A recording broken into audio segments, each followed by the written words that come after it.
Be me, Laura. 28. I work in social media marketing, and I'd like to think I'm pretty aware of the world. I'm a feminist. Not the 90s kind, but the kind that understands systemic power structures. My whole life, I've been told that marriage is a partnership, a beautiful union. I see it for what it is. The oldest patriarchal institution, designed to benefit men while extracting unpaid labor from women.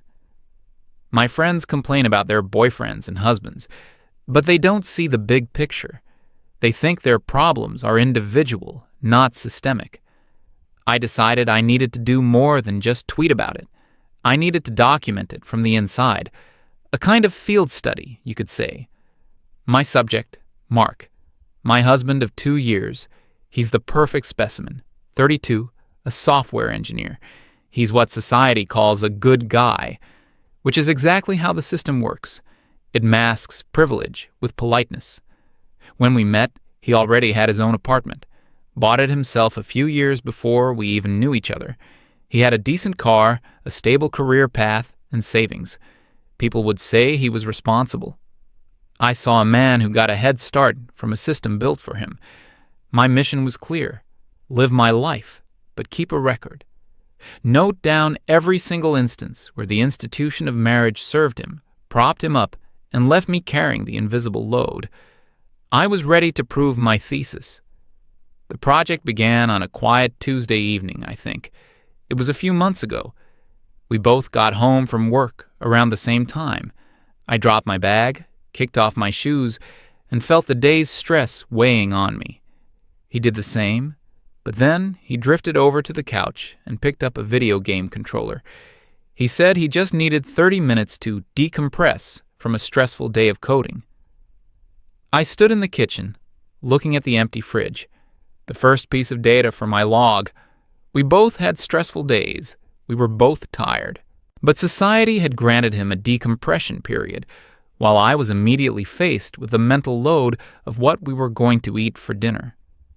He wasn't malicious. That's the insidious part. He just didn't see it. He was a fish swimming in patriarchal water. He didn't know he was wet. I ended up ordering takeout. When he asked what I wanted, I just told him to decide.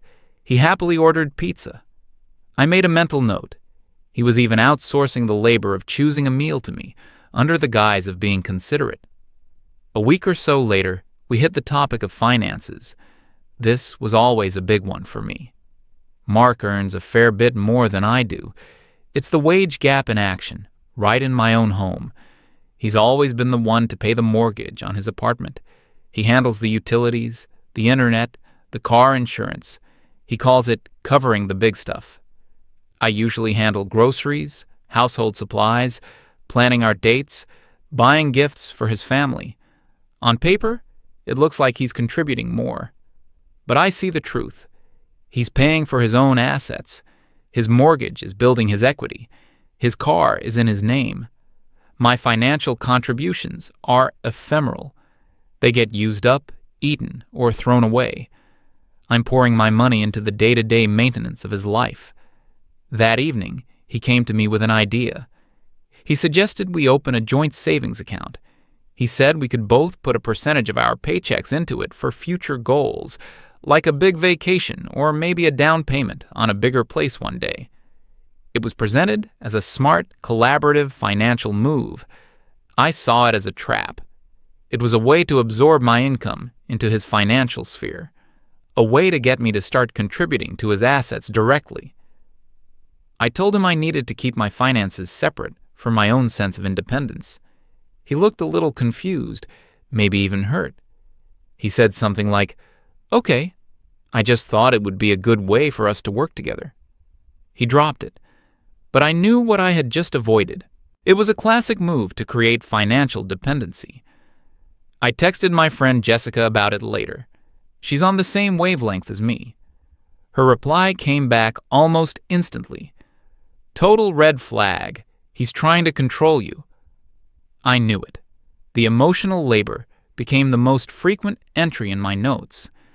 It's the kind of work no one sees. It was my job to remember his mother's birthday and buy a card. It was my job to notice we were low on paper towels. It was my job to schedule our dentist appointments. One Saturday, I asked him to take out the trash and recycling. He said, "Sure, in a minute," and went back to reading something on his phone. An hour later, it was still there. I had to ask him again.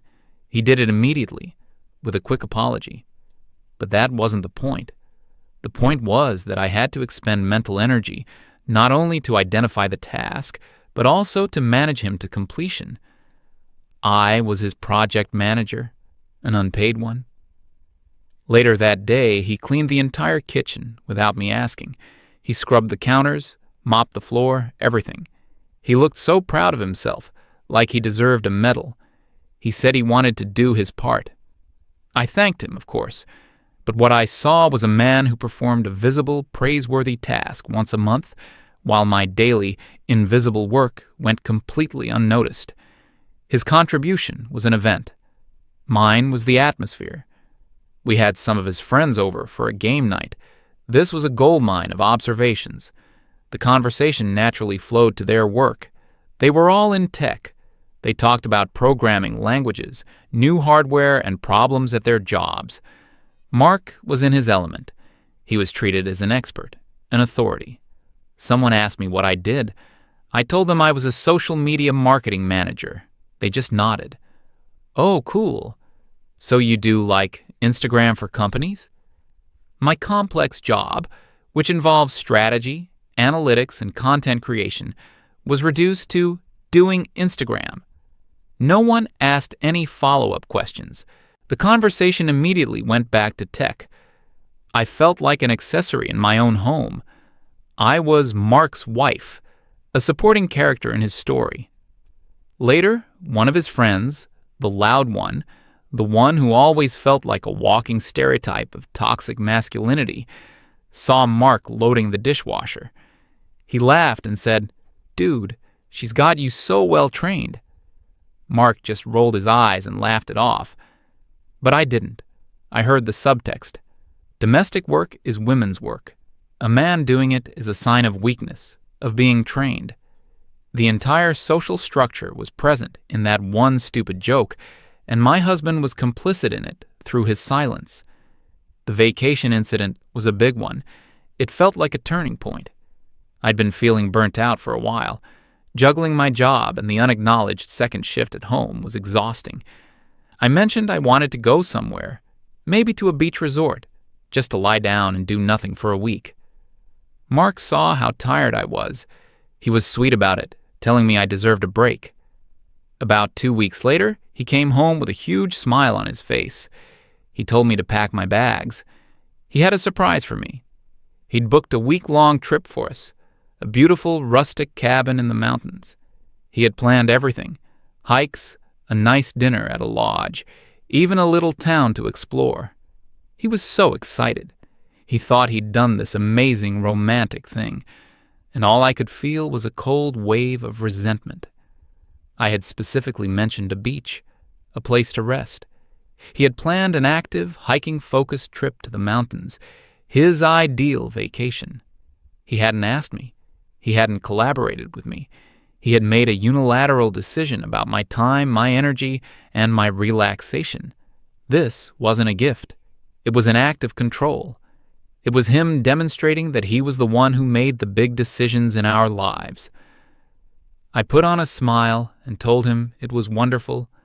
What else could I do? The whole week in the mountains, I felt like I was playing a part. I'd pose for pictures with the scenic backdrop, all while documenting my feelings in the Notes app on my phone. He thought we were creating memories. I was gathering evidence. When we got back, I described the situation to Jessica. She told me it was a classic example of benevolent sexism. He was treating me like a child who needed to be surprised and managed, not like an equal partner. She was right. The months went on like this. My logbook of grievances grew longer and more detailed. The way he would just assume I would be the one to stay home for a furniture delivery. The way he'd call his car my baby, but never once offered to clean the bathroom. The way he'd fall asleep on the couch, leaving me to turn off all the lights and lock the doors, like a night watchman in my own home. Each instance on its own seemed small, trivial even, but woven together, they created a tapestry of systemic inequality. Mark was not a bad man. He was a product of a system that had coddled him, centered him, and taught him to be oblivious to his own privilege. My resentment was calcifying. It was becoming a hard, solid thing inside my chest. He could feel the distance between us. I knew he could. Sometimes he'd ask me if I was okay, if something was wrong. "I'm just tired," I'd say. It wasn't a lie. I was tired of everything. The breaking point came in the fall. It was a Thursday. Mark came home from work, radiating excitement. He practically bounced through the door. He told me he'd gotten it, the promotion he'd been working towards for over a year. It came with a huge raise, a new title, more responsibility. He picked me up and spun me around. He was ecstatic. He started talking about the future. "Now we can really start saving," he said. "This changes everything."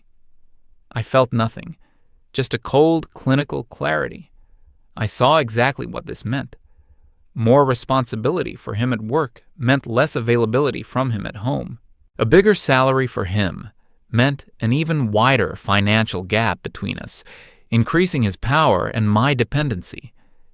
He saw this as a victory for us. I saw it as the final brick in the wall of my patriarchal prison. He was celebrating a promotion that would be built on the back of my increased unpaid labor. He was talking about a fancy dinner to celebrate. I stood there, looking at this happy, clueless man, and I knew my research was complete. "I can't do this anymore, Mark," I said. The smile vanished from his face. He put me down slowly. "Do what? What are you talking about?" He had no idea.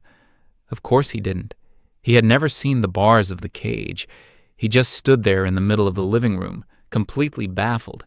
"Can't do what, Laura? Celebrate my promotion? I don't understand." The naivety was almost stunning. It was like trying to explain color to someone born blind. "This," I said, making a vague gesture to the apartment, to us. "This arrangement, this entire system, it's not working for me." I tried to explain it. I used the terms I had been documenting for months: emotional labor, the mental load, the invisible second shift. I told him how I felt like a manager in my own home, how his career was being built on a foundation of my free work. He just kept shaking his head, a look of genuine hurt and confusion on his face. "I thought we were a team," he said. "I do things around the house. I cook sometimes. I do the dishes." He started listing tasks, like a child presenting a report card to a parent. He'd taken out the recycling last week. He'd fixed the leaky faucet a month ago. He was seeing individual trees and was completely missing the forest. He couldn't grasp the concept of a systemic imbalance. He only saw his own good intentions. That's the most dangerous part of privilege. It convinces you that your intentions are all that matter. The conversation went in circles for what felt like hours. He was defensive. I was clinical. He asked if I was unhappy. I told him I was enlightened.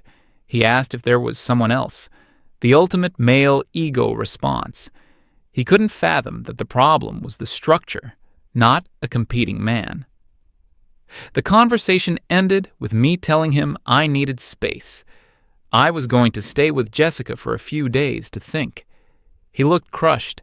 "Don't go," he said. "We can fix this. Whatever it is, we can fix it." But you can't fix something that isn't broken. From his perspective, the system was working perfectly. That was the whole problem. MFW. I walk out the door, feeling a sense of clarity I hadn't felt in years. I spent the next few days at Jessica's apartment. It was like a strategy session. She validated everything I was feeling. She had seen it all with her ex. She called his cluelessness weaponized incompetence. He wasn't stupid. The system incentivized him to be ignorant. We talked about my options. The idea of going back felt impossible. It would mean erasing my findings, agreeing to live in the dark again. Jessica was the one who first said the word divorce. I had been thinking it, but hearing it out loud made it real. It wasn't about a failed marriage. It was about liberating myself from an oppressive system. Jessica recommended a lawyer, a woman, obviously, someone who gets it. I made the appointment. This wasn't an emotional decision anymore. It was a tactical one. Meeting the lawyer was empowering. She was sharp, professional, and didn't waste time with sentimentality. I explained my situation. I didn't frame it as a personal grievance. I framed it as a case of accumulated, unpaid domestic and emotional labor contributing to the growth of shared marital assets. The lawyer just nodded. She'd heard versions of this story 1,000 times. She pulled out a notepad and started talking about the law. She explained that even though Mark owned the apartment before we were married, any increase in its value during our marriage was considered a marital asset. The same went for his retirement accounts, his savings, anything that had grown in value while we were married.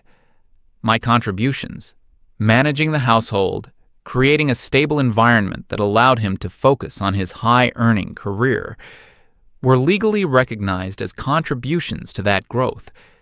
It was everything I had been theorizing, but now it had a legal framework. My invisible work was about to become very, very visible on a balance sheet. I left her office feeling like I had a solid plan, a path to reclamation. Mark had been texting me the whole time, pleading messages, confused messages, angry messages. He wanted to go to therapy. He wanted to talk. He wanted me to just come home so we could figure it out. I finally agreed to meet him at a neutral location, a coffee shop. He looked terrible. He hadn't been sleeping. He told me he loved me. He said he was willing to do anything. He'd make a chore chart. We could hire a cleaner. He was offering superficial fixes to a systemic problem, like putting a Band-Aid on a gaping wound. I told him my decision was made. I was filing for divorce. The word hit him like a physical blow. He actually recoiled. He started asking why, over and over. I just don't understand what I did wrong. It's not what you did, I explained, for what felt like the 100th time. It's what the system does through you. You benefit from it, whether you mean to or not. He didn't get it. He just kept saying, "But I love you," as if love negated the patriarchal power imbalance. In fact, it's often the tool used to enforce it. The conversation was useless. We were speaking two different languages. I left him sitting there. It was the last time we spoke without lawyers present. The legal process was surprisingly straightforward. Mark hired a lawyer, and the negotiations began. His initial offer was insulting. He offered to let me keep my car and a small portion of our joint savings. He clearly thought he could just get rid of me. He argued that the apartment was his, premarital. His lawyer tried to push that angle hard. My lawyer didn't flinch. She came back with a detailed appraisal of the apartment's value on our wedding day versus its value now. The property market had boomed. The increase in equity was substantial. We presented our case. My role as a domestic manager enabled Mark's career success, which in turn funded the mortgage and allowed the asset to grow. My labor was directly tied to that financial gain. Mark was furious. I heard through the lawyers that he was calling it unbelievable and theft. He saw his paycheck as his own achievement. He didn't see the platform of domestic stability I provided that made his long hours and work focus possible. The battle went on for a few months. His legal bills were probably piling up. In the end, his lawyer must have told him he was going to lose in court. He conceded. The final settlement was a masterpiece of justice. I was awarded 50% of the appreciated value of the apartment. He would have to either sell it or take out a new loan to buy out my share. I received 50% of all savings and investments accumulated during the marriage. And the best part? The court awarded me 2 years of spousal support, what they called rehabilitative alimony. My lawyer argued that my career had been deprioritized during the marriage for the sake of his, and I needed this support to reestablish myself on an equal footing. It was a legal acknowledgement of everything I had been fighting for. The system that had oppressed me was now being forced to compensate me for my labor. It was perfect. I moved into a nice new apartment in a better neighborhood. I used part of the settlement to furnish it exactly how I wanted. No compromises. The rest I invested wisely, with the help of a financial advisor. My life was finally my own. The mental load I had been carrying for years just evaporated. I only had to worry about my own meals, my own schedule, my own mess. It was bliss. A few weeks ago, I launched a new blog, a space to talk about my experiences, to help other women see the systems at play in their own lives. My first major post was titled, "I Survived a Patriarchal Marriage. Here's the proof that it's a man's game." I laid out my entire thesis. I didn't use Mark's name, but I used our story as a case study. I explained that marriage is the single best deal a man can get. He gets a live-in chef, a personal assistant, a cleaner, a therapist, and a social planner, all for the low, low price of a ring. He builds his career, his wealth, his assets, all while a woman maintains the home front, depleting her own energy and often sacrificing her own ambitions. I argued that divorce isn't a failure for women. It's a long overdue invoice for services rendered. It's back pay. The post went viral in my circles. The support was incredible. So many women telling me, "This is my life. You put it into words." I heard through a mutual acquaintance that Mark had to sell the apartment. He couldn't afford to buy me out and keep it. He's renting a small one-bedroom place across town now. Apparently, he sends me angry emails sometimes, but they go straight to a spam filter I set up. I saw one of the subject lines before I blocked him completely. Something like, "You ruined my life." He still doesn't get it. I didn't ruin his life. I just took back mine. He's not suffering because I'm a bad person. He's suffering because he's finally having to do his own emotional and domestic labor for the first time in his adult life. He's just upset that he lost his privileges. My experiment was a complete success. It proved my hypothesis beyond a shadow of a doubt. Marriage, in its current form, is a system of male privilege, and I have the settlement check to prove it.